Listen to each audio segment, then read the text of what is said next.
Bonjour à tous et bienvenue dans ce Morning Bull Live. Nous sommes le 3 mai 2022 et nous sommes suspendus aux lèvres de Monsieur Powell. Il n'a pas encore commencé à parler, ils n'ont même pas commencé à se rencontrer, ils vont commencer à se rencontrer cet après-midi et on aura la réponse sur les taux demain soir à 20h heure de chez nous. Donc en attendant, eh bien on a tout qui est ouvert à toutes les fenêtres, toutes les portes sont ouvertes à toutes les fenêtres, pardon.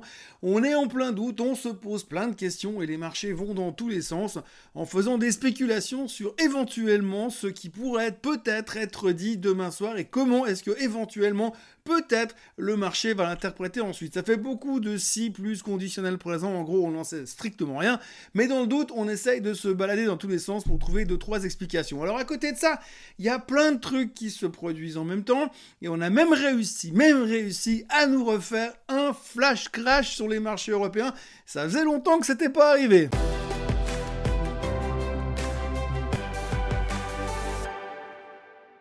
Alors si on regarde un petit peu ce qui s'est passé hier dans le détail, on a d'abord eu l'Europe qui a commencé la semaine un peu dans le pâté. La raison principale, c'est que vendredi dernier, on s'est pris une tôle évidemment dans la deuxième partie de journée, comme d'habitude.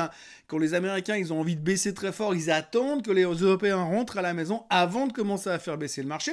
Donc c'est ce qui s'est passé vendredi. Donc lundi, on avait cet effet de rattrapage, on a commencé à rattraper le retard accumulé, donc les indices ont commencé à baisser. Et puis il s'est passé un truc, on ne sait pas pourquoi, on ne sait pas à cause de qui, on ne sait pas comment, on ne sait pas à quel moment ça s'est passé exactement et de quelle manière ça s'est passé, mais les marchés européens se sont effondrés en l'espace de quelques secondes. C'est ce qu'on appelle un flash crash. Alors ça arrive régulièrement sur les marchés un peu partout dans le monde. On n'arrive jamais vraiment trop à savoir comment est-ce que ça s'est passé. On ne sait jamais qui est le responsable. Il n'y a jamais personne qui paye pour ça. On ne sait pas si c'est ce qu'on appelle un fat finger ou si simplement il y a eu un bug quelque part. Apparemment, pour l'instant, ce qui est super rassurant, c'est que ce serait un bug. On ne sait même pas d'où il sort, ni quoi, quand, comment, mais ce serait juste un bug. Il n'y aurait même pas un gars qui aurait dérapé en disant « Tiens, je vais vendre un futur », puis à la place, il a vendu 1 million de futurs. Non, on ne sait pas ce qui s'est passé. Néanmoins, on a tous les marchés européens qui ont décalé brutalement. C'est la Suède qui remporte la palme d'or, puisqu'ils ont perdu 8% au pire de la journée en l'espace de quelques secondes. Donc voilà, donc ça c'est ce genre de situation, même si ça n'a aucun rapport fondamental avec ni l'économie, ni les fondamentaux, ni la guerre en Ukraine, eh bien à ce moment-là, on a juste une explication qui nous fout juste les boules, parce qu'on ne sait pas ce qu'il faut en penser.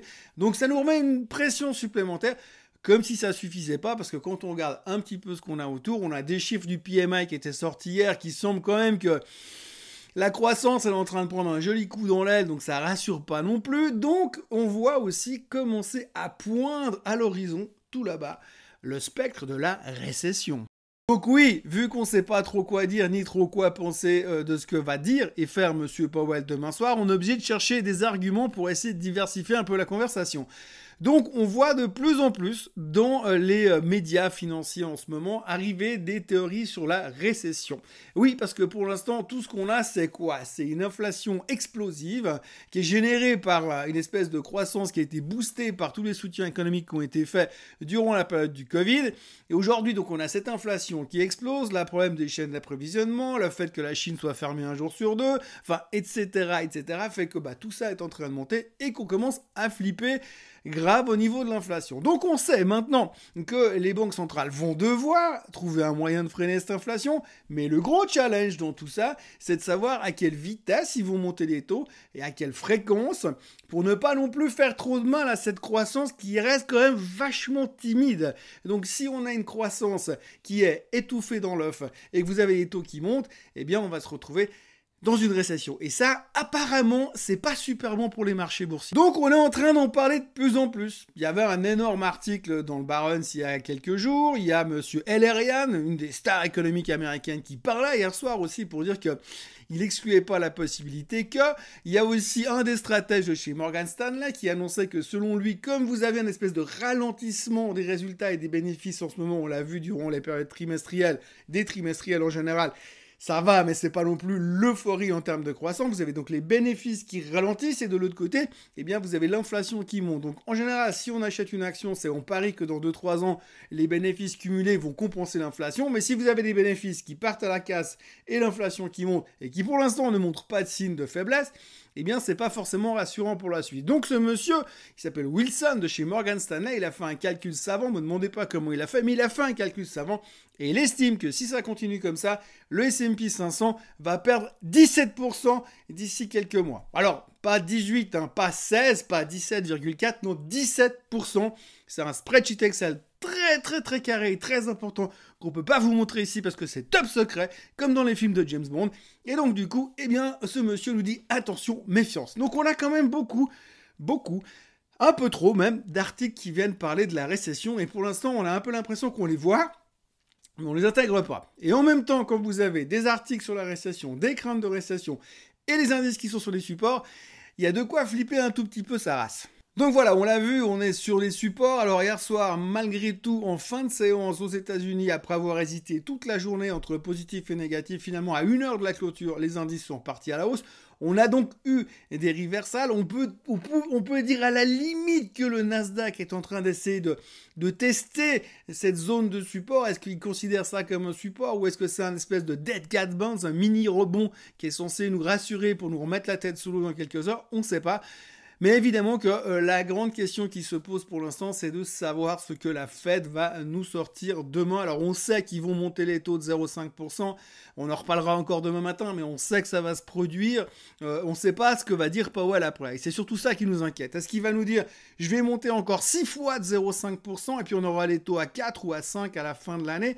Et ça, c'est une des craintes principales parce que pour l'instant, le marché a pricé, on va dire, ce côté 3% à la fin de l'année. D'ailleurs, on l'a vu quand le rendement du 10 ans est passé les 3% hier soir, c'est exactement à ce moment-là que les gens se sont dit « Ah voilà, c'est bon, on a anticipé les 3%, on peut commencer à racheter. » Et c'est à ce moment-là que le marché est reparti un petit peu à la hausse. Donc on se pose beaucoup de questions, on est vraiment sur le fil du rasoir et en fonction d'un mot, d'une virgule mal placée dans le discours de M. Powell demain, on pourrait avoir un marché qui va nous faire un truc assez explosif dans un sens ou dans l'autre, rapport au pile ou face dont je parlais hier. Il y a aussi un truc qui est super intéressant, c'est les chiffres du Bear Bull Indicator. Alors, vous savez, généralement, il y a des mecs à Wall Street qui se baladent avec un micro qui dit « Vous êtes bull ou vous êtes bear ?»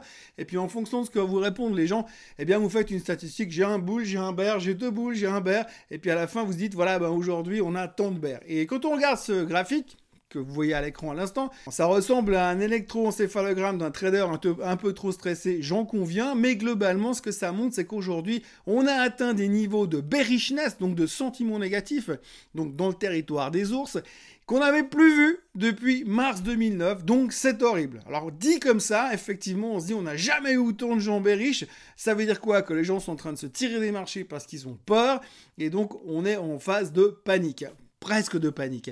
Parce que depuis mars 2009, on n'avait plus vu ça.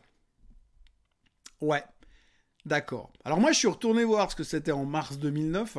En mars 2009, c'était plus ou moins le fond du trou, du fond de la tasse, de là où on était en train de s'ouvrir les veines avec un couteau à beurre au moment du crash total des subprimes.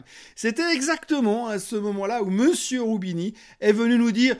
Ouais, alors là, le marché va encore perdre 50%. On était plus ou moins à 666 sur le S&P 500. 666. Je n'ai pas besoin de vous dire où on est aujourd'hui, 13 ans plus tard, mais on était à 666 à cette époque-là. Le niveau de négativisme dans le marché était le même que là où nous sommes aujourd'hui. Donc, ce qu'on peut commencer à se dire par rapport à ça, si on est très objectif, c'est que la dernière fois où on a eu aussi peur que ça, où les gens étaient aussi convaincus qu'on allait s'en prendre une, c'est là où on a rebondi. Alors de là, on tirait des conclusions que c'est un signal d'achat et c'est qu'aujourd'hui qu'il faut bourrer la caisse parce que c'est la dernière fois qu'on verra le marché aussi bas et puis que dans 5 ans, quand on va se parler, le S&P sera à 9500 et tout le monde trouvera ça normal.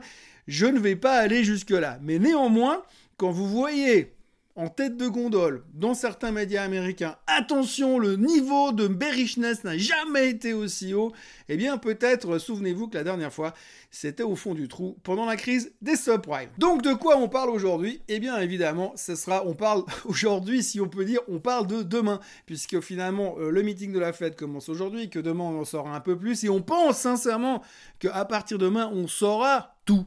Voilà, on saura tout. tout ce qu'on a toujours voulu savoir sur les marchés financiers, sur l'avenir de la bourse, sur l'avenir de l'économie pendant les 25 prochaines années, eh bien on suppose que demain soir, à 20h, heure de chez nous, on saura tout. Alors évidemment qu'on ne saura rien du tout, et puis probablement 24 heures après, on aura déjà oublié ce que M. Powell nous a annoncé. On a déjà intégré ces annonces, la plupart, mais qu'est-ce qu'il va nous dire pour la suite? Ce sera la grande surprise. Donc en attendant, volatilité est de mise. Quand on regarde le VIX, on est toujours relativement élevé.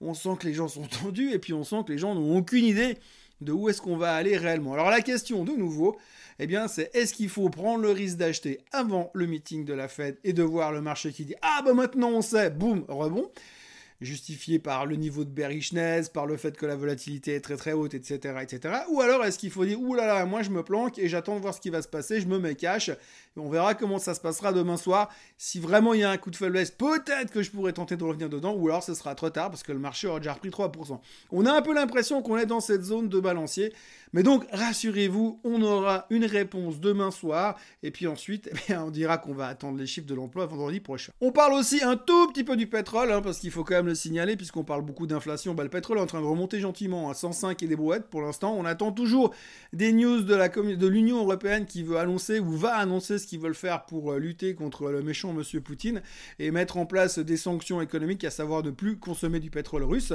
Alors pour l'instant, on n'en sait rien. Rien n'a changé fondamentalement. Tout ce qu'on sait, c'est que l'Allemagne a déclaré qu'il ne se laisserait pas manipuler, qu'il ne subirait pas le chantage des Russes. Donc ils sont prêts à boycotter, eux, le pétrole russe avec les conséquences que ça peut avoir derrière. Et donc ça, on verra un petit peu comment ça va évoluer, mais on sent qu'il y a quelque chose cette tension et on ne sait pas vraiment ce qui va se passer de nouveau.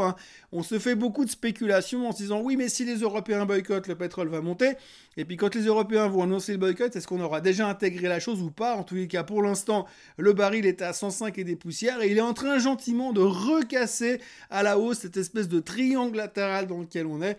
Alors on espère juste que ça ne va pas s'emballer de nouveau parce que franchement, ça commence à faire cher le plein. Donc voilà, pour le reste, on continue donc avec les publications des chiffres trimestriels aujourd'hui. À signaler que il y aura Logitech qui va publier aujourd'hui, il y a la BNP qui publiera également en France, et puis nous aurons aux États-Unis, nous aurons Pfizer avant l'ouverture, histoire de voir si la 4e dose fonctionne. Et puis après la clôture, on aura AMD. Attention, résultat très important, ça peut être assez spectaculaire de ce côté-là. Et puis également Airbnb ou Starbucks, entre autres, qui publieront aussi ce soir. Donc les futurs sont légèrement meilleurs pour l'instant. Pour le moment, on tient les supports. On risque de se passer encore une journée en espérant qu'il n'y ait pas de flash crash, une journée un peu calme en attendant les annonces de demain soir.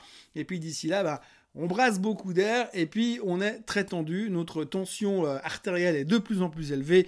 Vivement qu'on ait des réponses. Voilà, moi je vous souhaite une excellente journée. Je vous enjoins, on peut dire enjoindre, je vous enjoins à rejoindre la chaîne Suisse Côte Suisse en cliquant par là autour de la vidéo, de liker cette vidéo, de la partager partout dans le monde et de revenir me voir demain matin pour la suite et pour vous reparler encore une fois de ce que éventuellement peut-être ou pas Monsieur Powell fera demain soir. Voilà, excellente journée à tous, passez une très très belle séance de trading. Encore une fois, bon café, bon croissant et puis à demain. Bye bye.